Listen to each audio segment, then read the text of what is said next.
Malam itu, Desa Kertajaya diselimuti kabut tipis. Jam menunjukkan pukul 23.45.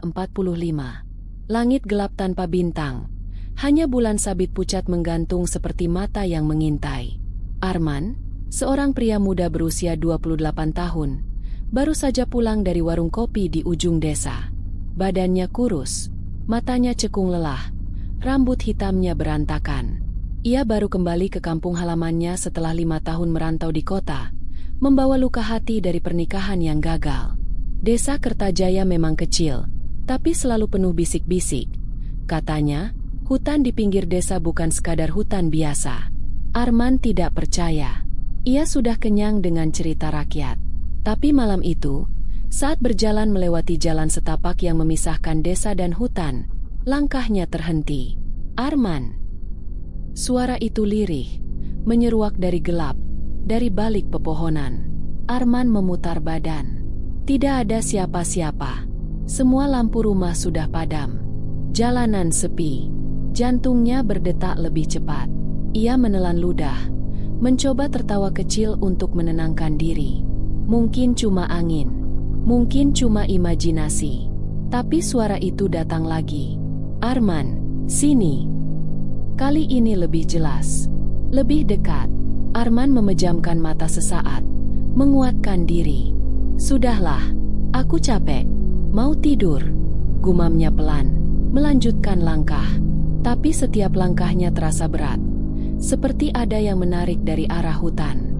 Sampai ia mendengar suara ketiga. Arman, bantu aku. Tubuh Arman kaku, nafasnya memburu. Di ujung matanya, ia menangkap bayangan putih, berdiri di antara pepohonan, jauh di dalam gelap. Bayangan itu tidak bergerak, tapi ia tahu, itu bukan ilusi. Malam itu, Arman berlari pulang, jantungnya seperti mau meledak. Tapi dalam pikirannya, satu pertanyaan berputar terus. Siapa yang memanggilku? Keesokan paginya, Arman duduk sendirian di beranda rumah kayu peninggalan orang tuanya. Ibunya sudah meninggal beberapa tahun lalu, sementara ayahnya merantau ke kota jauh untuk bekerja sebagai tukang bangunan. Kini, rumah itu hanya dihuni Arman seorang diri. Ia memandangi secangkir kopi yang sudah dingin, sementara matanya kosong menatap ke arah hutan. Ingatannya terus kembali ke suara semalam. Siapa yang memanggil? Mengapa suaranya seperti mengenal dia? Tak lama, suara langkah mendekat. Arman? Arman, pulang juga kau, nak? Itu Buati, tetangga sebelah, seorang wanita parubaya yang dulu sering mengurus Arman kecil ketika ibunya sibuk bekerja. Perempuan itu membawa sekeranjang sayur. Arman tersenyum kecil. Iya, Buati, baru kemarin malam. Buati duduk di kursi sebelahnya. Wajahnya berubah serius. Kau lewat jalan setapak dekat hutan semalam, kan? Tanyanya pelan. Arman mengangguk pelan. Iya. Kenapa, Bu? Wajah Buati mengeras. Arman, sebaiknya jangan lewat sana malam-malam. Sejak dulu, banyak yang dengar suara-suara aneh dari arah hutan. Kadang memanggil nama, kadang menangis. Dulu, orang-orang bilang itu cuma penunggu yang main-main. Ia menunduk. Suaranya semakin pelan. Tapi belakangan, ada yang hilang setelah dipanggil. Arman tertawa hambar. Ah, Bu, saya sudah hidup di kota. Masa percaya begituan? Buati memandang Arman dalam-dalam. Kau boleh tidak percaya, tapi hati-hati. Jangan sombong sama hal-hal yang tidak kelihatan, nak. Setelah Buati pulang, Arman duduk termenung. Di balik sikap santainya, ada sesuatu yang mengganggunya. Ia ingat jelas, suara itu memanggil namanya. Padahal ia sudah 5 tahun pergi dari desa ini. Siapa yang tahu dia pulang? Malam pun tiba. Hawa desa menjadi lebih dingin, lebih sunyi. Arman menutup tirai jendela, tapi pikirannya terusik. Hingga tiba-tiba, tok, tok, tok, ketukan di jendela. Perlahan, Arman mendekat. Dan dari balik kaca buram, ia melihat wajah pucat, mata hitam, dan bibir yang berbisik. memanggil namanya sekali lagi. Arman mundur perlahan. Matanya melebar. Jantungnya berdetak begitu keras hingga ia merasa kepalanya berdenyut. Wajah di balik jendela itu pucat, seperti mayat. Mata hitam legam, bibir pecah, kulitnya pucat seperti kertas. Tok, tok, tok. Ketukan itu datang lagi, pelan tapi berirama, seperti tahu Arman sedang ketakutan. Tanpa pikir panjang, Arman mematikan lampu, berharap sosok itu pergi. Tapi ketika dia mengintip dari balik tirai, jendela itu kosong. Tidak ada siapa-siapa. Nafasnya baru sedikit lega. Namun, suara itu datang dari dalam rumah. Arman. Arman memutar tubuhnya cepat. Matanya liar mencari sumber suara. Tidak ada siapa-siapa di ruang tamu. Tidak ada siapa-siapa di dapur. Tidak ada siapa-siapa di kamar. Tubuhnya gemetar. Tangan kirinya memegang dada, mencoba mengatur nafas. Apa aku halusinasi? Pikirnya. Ketika ia memutuskan kembali ke kamar, kakinya terpaku. Di lantai, dekat pintu, ada bekas langkah kaki basah menuju kamarnya. Dengan gemetar, Arman mengikuti jejak itu. Setiap langkahnya terasa berat. Di depan pintu kamar, ia menarik nafas panjang, lalu membuka perlahan. Kosong, tidak ada siapa-siapa. Tapi ketika ia menutup pintu lagi, ia menemukan sebuah benda kecil tergantung di gagang pintu. Sebuah pita rambut warna merah, yang sangat ia kenali. Itu milik Dina, adik perempuannya, yang hilang 7 tahun lalu di hutan. Arman terjatuh terduduk, matanya berkaca-kaca. Dina, bisiknya. Malam itu, untuk pertama kalinya, Arman merasa semua yang ia tinggalkan dulu tidak pernah benar-benar selesai. Pagi itu, Arman merasa tubuhnya lelah sekali. Meskipun semalam ia terjaga hampir sepanjang malam, matanya tetap tidak bisa lepas dari pita merah yang masih tergantung di gagang pintu kamar. Itu adalah bukti nyata bahwa ada sesuatu yang tak bisa ia jelaskan. Dengan hati yang berat, Arman memutuskan untuk pergi ke rumah Pak Rudi, kepala desa yang sudah lama mengenal keluarganya. Pak Rudi adalah orang yang bijaksana dan tahu banyak tentang sejarah desa dan hal-hal yang berkaitan dengan mitos atau kejadian aneh. Di rumah Pak Rudi, Arman duduk di kursi kayu tua yang sudah usang, sementara lelaki tua itu mempersiapkan secangkir kopi untuknya. "Jadi, kamu bilang ada suara yang memanggil namamu?" tanya Pak Rudi setelah Arman menceritakan kejadian semalam. Arman mengangguk. "Dan ada pita rambut ini. Itu milik Dina." "Dina, adik saya. Dia hilang di hutan 7 tahun lalu. Semua orang bilang dia tenggelam di sungai, tapi saya tidak pernah percaya itu. Saya yakin ada yang tidak beres." Pak Rudi menunduk, menarik napas panjang. "Arman, saya sudah mendengar cerita ini sebelumnya, tapi tidak ada yang berani berbicara terbuka tentang apa yang terjadi di hutan itu." Arman menatap tajam. "Apa maksud Bapak?" Pak Rudi menatap Arman dengan penuh keseriusan. "Ada legenda tua di desa ini, Arman. Dulu, ada sekelompok orang yang pergi ke hutan untuk mencari sesuatu yang berharga, tapi mereka tidak pernah kembali. Yang lebih aneh, setelah mereka hilang, suara-suara mulai terdengar dari hutan, terutama suara orang yang memanggil nama." Arman merasa jantungnya hampir terhenti. Siapa mereka? Apa yang mereka cari? Pak Rudi merapatkan bibirnya, seolah enggan melanjutkan. "Mereka mencari kuburan putri kegelapan.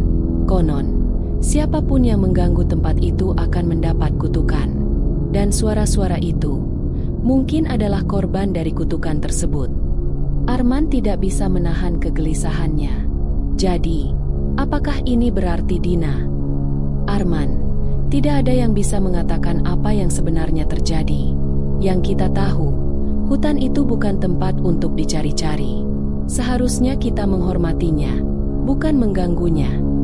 Pak Rudi berdiri, matanya menatap jauh keluar jendela, seakan menanggung sebuah rahasia besar yang sudah terlalu lama dipendam. "Malam ini, jika kau merasa suara itu kembali memanggil, jangan pergi ke sana. Jangan ikuti itu, Arman. Hutan itu berbahaya." Arman terdiam, Perasaan kacau bercampur antara penasaran dan ketakutan. Ia ingin tahu apa yang sebenarnya terjadi dengan Dina, namun hatinya merasa ada sesuatu yang lebih besar sedang mengintainya, lebih dari yang ia bayangkan. Malam itu, Arman tidak bisa tidur. Semua kata-kata Pak Rudi bergema di kepalanya. Kuburan putri kegelapan. Suara yang memanggil nama. Hutan yang berbahaya. Seolah seluruh hidupnya kini terhubung dengan sebuah teka-teki yang sudah terlalu lama tersembunyi. Tanpa bisa mengusir perasaan cemasnya, Arman memutuskan untuk berjalan ke hutan. Malam ini, ia harus tahu jawabannya. Arman melangkah keluar rumah, membawa lampu senter yang hanya temaram sinarnya. Suasana desa begitu sunyi, seakan seluruh dunia tengah terlelap. Namun hutan di balik desa tampak gelap dan mengerikan, seakan siap menelan siapa saja yang masuk ke dalamnya. Langkah Arman semakin berat saat ia mendekati jalan setapak yang biasa dilewatinya. Setiap langkah terasa penuh pertanyaan. Apakah suara itu akan memanggil lagi? Ketika ia memasuki area hutan, suasana menjadi semakin aneh. Angin berhembus kencang, memecah keheningan. Pohon-pohon besar seakan bergerak, berbisik dalam bahasa yang tidak ia mengerti. Lalu, tanpa diduga, suara itu terdengar lagi. Arman. Arman berhenti sejenak, memejamkan mata, mencoba mengendalikan ketakutannya. Suara itu datang dari jauh, lebih dalam lagi, seperti menariknya, memanggilnya menuju sesuatu yang ia tak tahu. Dengan hati yang berdebar-debar, Arman melangkah lebih jauh. Tak lama, ia melihat sebuah tempat yang familiar. Sebuah batu besar, tertutup lumut, yang pernah ia lihat bersama Dina ketika masih kecil. Tempat itu dulu mereka gunakan untuk bermain. Di sekitarnya, ada banyak batu-batu kecil yang menjorok keluar dari tanah, seolah membentuk lingkaran. Tanpa sadar, Arman berlutut di depan batu besar itu. Jantungnya semakin berat. Dina, apakah ini tempatmu? Tiba-tiba, tanah di depan batu besar itu bergerak. Tanah itu terbuka perlahan, dan di dalamnya muncul sebuah peti kayu tua. Peti yang sudah terkubur selama bertahun-tahun. Arman. Suara itu kembali terdengar, lebih jelas, seakan datang dari dalam peti. Tangan Arman gemetar saat ia membuka peti itu. Di dalamnya, ada sebuah pita rambut merah, milik Dina. Namun di sampingnya, ada sebuah surat kuno yang tampak berdebu. Arman memegangnya dengan hati-hati dan membukanya. Tulisannya sangat samar, tapi ia bisa membaca beberapa kata. Jangan pernah buka peti ini, atau kau akan terjebak di dunia lain. Hutan ini adalah penjara yang tak terlihat. Arman menggigil. Apakah Dina sudah terjebak di sini? Dengan tergesa, ia menutup peti itu dan berlari menjauh. Jantungnya tidak hanya berdetak, tapi seperti akan meledak. Namun di belakangnya, sesuatu bergerak. Sesuatu yang bukan manusia. Sesuatu yang mengikutinya dengan langkah berat dan perlahan. Langkah kaki Arman semakin cepat. Nafasnya terengah-engah. Dadanya sesak. Ia berlari sekuat tenaga menjauhi peti dan suara yang seakan mengikuti di belakangnya. Hutan itu terasa lebih gelap dari sebelumnya. Angin menderu, membuat ranting-ranting pohon berderak keras seperti suara bisikan yang mengerikan. Namun, ketika Arman berpaling, ia terkejut. Tidak ada apa-apa di belakangnya. Tapi Arman merasa ada sesuatu yang salah. Hutan yang biasa ia kenal kini tampak asing, seperti dunia lain yang memutarbalikkan kenyataan. Tidak ada suara binatang malam, tidak ada desiran angin biasa. Yang ada hanya keheningan mencekam. Bahkan bintang-bintang di langit tak tampak, seolah langit telah menghilang. Arman mencoba mengingat jalan yang ia lalui, tetapi setiap langkahnya hanya membawa ia lebih dalam ke dalam hutan. Setiap pohon tampak serupa, dan jalan yang ia lewati tak lagi terasa familiar. Arman. Suara itu kembali terdengar, kali ini lebih dekat dari sebelumnya. Arman berhenti. Suara itu seperti menggema, datang dari segala arah. Ada sesuatu yang mendekat, sesuatu yang tidak dapat ia lihat, tapi bisa ia rasakan. Tiba-tiba, di hadapannya, muncul sosok. Seorang wanita berpakaian putih, dengan rambut hitam panjang yang tampak berkibar meskipun tidak ada angin. Wajahnya pucat, matanya hitam kosong. Wajah itu tidak asing. "Dina," Arman berbisik, gemetar. Sosok itu mengangguk perlahan, lalu berkata, "Aku sudah menunggumu, Arman. Aku tak bisa kembali. Hutan ini adalah penjaraku." Arman tidak bisa berkata apa-apa. Ia ingin memeluk adiknya, tetapi tubuh Dina tampak transparan, seolah ia bukan manusia lagi. Aku tidak tahu apa yang terjadi padamu, Dina," kata Arman dengan suara serak. "Tapi aku akan membawamu keluar dari sini. Apa yang bisa aku lakukan untuk membebaskanmu?" Dina memandangnya dengan tatapan kosong. "Kau tidak bisa. Hutan ini telah mengikatku. Begitu juga dengan orang-orang lain yang datang mencari sesuatu yang terlarang. Kau tak akan bisa keluar jika terus mencari jawaban di sini. Kau sudah terperangkap." Arman mundur sedikit. Matanya terbuka lebar. "Tidak, aku akan menemukan cara. Aku tidak akan meninggalkanmu di sini." Dina terdiam sejenak. Lalu suaranya berubah. "Hati-hati, Arman. Ada yang lebih gelap dari ini. Jika kau terus berjalan, kau akan menemui takdir yang lebih buruk." Dengan suara yang semakin lemah, Dina menghilang begitu saja, seolah menyatu dengan kabut yang muncul tiba-tiba. Arman terhuyung, bingung, dan ketakutan. Tak lama setelah itu, hutan kembali berubah. Arman merasa tanah di bawah kakinya berguncang. Ketika ia menoleh, ada sebuah pintu besar yang muncul di depan matanya. Pintu kayu tua yang tertutup rapat. Di atas pintu itu, tergantung simbol kuno yang ia tidak kenali. Ini bukan hutan yang dulu. Ini dunia lain. Tempat yang terjebak di antara dua dunia. Arman berdiri di depan pintu itu, merasa terpojok. Ia tidak tahu harus pergi kemana, atau apa yang harus dilakukan. Tapi satu hal yang pasti, ia tak bisa kembali tanpa menemukan jawaban. Arman berdiri di depan pintu kayu tua itu. Matanya terfokus pada simbol kuno yang tergantung di atasnya. Suara bisikan angin yang sebelumnya menghilang kini kembali terdengar, membawa sensasi dingin yang menggerayangi tulang punggungnya. Apa yang ada di balik pintu ini? Arman merasakan desakan kuat untuk membuka pintu itu, seperti sebuah panggilan dari dalam dirinya. Namun, di sisi lain, ia tahu bahwa setiap langkahnya semakin membawa dirinya jauh dari kenyataan. Hutan ini tidaklah biasa. Dunia ini tidaklah biasa. Hati-hati, Arman, jika kau melangkah lebih jauh, kau tidak akan bisa kembali. Suara Dina kembali bergema dalam benaknya. Tanpa ada pilihan lain, Arman menggenggam gagang pintu dengan tangan gemetar. Ia menarik napas dalam-dalam, berusaha menenangkan dirinya. Dalam sekejap, ia mendorong pintu itu terbuka. Pintu itu menampakkan ruang yang gelap. Tak ada cahaya. Hanya kegelapan pekat yang menyelimuti setiap sudut. Arman melangkah masuk, membawa serta senter yang sudah semakin redup. Suasana di dalam terasa sesak, penuh dengan rasa takut dan tekanan yang semakin kuat. Langkah demi langkah, Arman merasakan ada sesuatu yang mengikutinya, sesuatu yang bergerak dengan suara berat dan perlahan. Setiap langkahnya membangkitkan rasa teror yang semakin mendalam. Dan ketika ia menoleh, sosok itu muncul lagi. Dina, sosok adiknya, yang kini terlihat semakin pudar, berdiri di ujung jalan panjang yang gelap. "Arman." Suara itu terdengar lemah. "Kau harus keluar dari sini. Jangan lanjutkan perjalanan ini." Arman menatap Dina dengan penuh kebingungan. "Tapi aku tidak bisa meninggalkanmu di sini.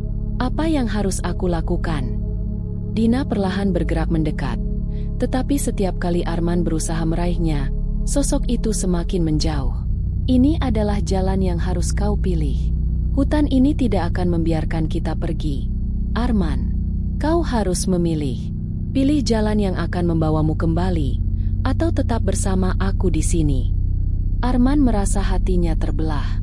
Dua pilihan, dua takdir yang berlawanan. Jika ia tetap berada di sini, ia akan semakin terjebak dalam dunia yang tidak dikenal. Namun, jika ia kembali, ia mungkin akan kehilangan Dina selamanya. Saat Arman hendak berbicara, sebuah suara lain terdengar. Kali ini, lebih keras, lebih mengerikan. Jangan dengarkan dia. Sosok gelap yang tak terlihat muncul di hadapan Arman. Suaranya penuh ancaman. Kau sudah terlalu jauh. Tidak ada yang bisa kembali setelah membuka pintu ini. Dina adalah bagian dari kami sekarang. Kau tidak bisa melawannya. Arman terhuyung mundur, terjatuh ke tanah. Suara itu, kekuatan itu, bukan milik Dina. Ia melihat ke sekelilingnya, dan melihat bayangan-bayangan lain, yang mulai bermunculan. Sosok-sosok yang tampaknya terperangkap di dunia ini sama seperti Dina. Mereka semua tampak terperangkap dalam kesakitan, menjerit, meminta pertolongan, namun tak ada yang bisa keluar. Tiba-tiba, Dina berteriak, "Arman, cepat, pilih jalannya." Arman berdiri, hatinya bergejolak. Dia harus membuat pilihan yang akan menentukan nasibnya dan adiknya. Apa yang akan aku lakukan? Pikirnya dengan panik. Kembali atau tetap di sini? Tanpa sadar, ia mengulurkan tangannya, menggenggam tangan Dina yang tampak semakin pudar. Dalam sekejap, ia merasakan tubuhnya ditarik dengan kuat, seolah ditarik kembali ke dunia nyata.